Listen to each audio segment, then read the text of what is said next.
اذ بعث اللہ المسیح ابن مریم، حالات اسی انداز کے ہوں گے کہ اللہ رب العالمین حضرت عیسیٰ ابن مریم علیہ السلام کا نزول فرمائے گا۔ فینزل عند المنارۃ البیضاء شرقی دمشق، دمشق کے ایک مشرقی پہاڑ پر حضرت عیسیٰ ابن مریم علیہ السلام کا نزول ہوگا، اور یہ کیسری رنگ کا کپڑا پہنے ہوں گے، کیسری رنگ کا کپڑا پہنے ہوں گے، وادعا کفیہ علی اجنحۃ ملکین، اور اپنے دونوں ہاتھوں کو دو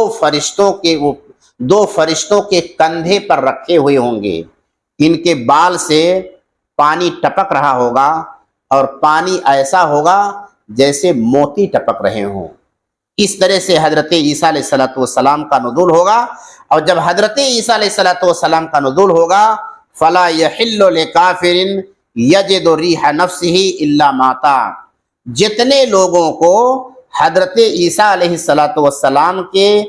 منہ سے اور ناک سے نکلنے والی جو سانس ہوگی، وہ سانس جتنے کافروں تک پہنچے گی ان سب کا انتقال ہو جائے گا، مر جائیں گے سب کے سب، اور ان کی سانس اتنی دور تک پہنچے گی جتنی دور تک ان کی نگاہ پہنچے گی، اور اس طرح سے وہ سارے کے سارے لوگ مر جائیں گے۔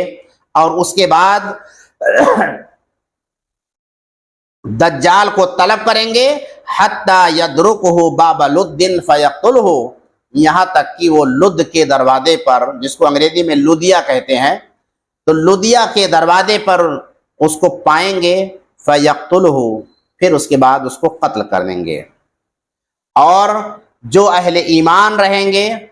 جن کو اللہ رب العالمین دجال کے فتنوں سے بچائے رہے گا، وہ حضرت عیسیٰ علیہ السلام کے ساتھ ملاقات کریں گے، گفتگو کریں گے،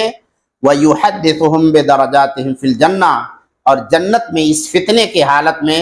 اپنے ایمان کو بچا لیا جن لوگوں نے، ایسے لوگوں کے جنت میں کیا مقام و مرتبہ ہوگا، حضرت عیسیٰ علیہ السلام اس کی تفصیلات کو